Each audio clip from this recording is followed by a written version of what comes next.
keladi. Masalan, 40 ga kirgan yigit pul topdi, mansab topdi, daraja topdi, juda ilg'or bo'lib ketdi. O'zidan o'zi bo'ldimi? 40 yil oldin kim edi shu yigit?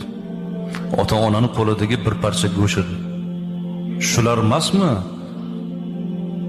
Yuvib taragan, ko'tarib katta qilgan, og'ziga ovqat tutgan, ilm bergan, yurtga qo'shgan.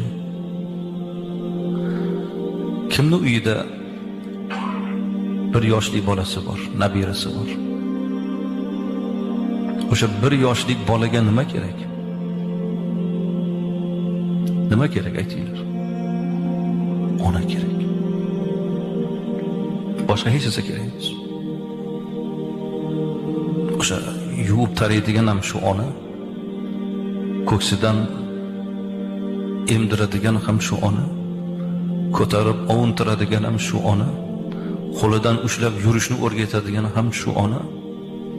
Ona kerak.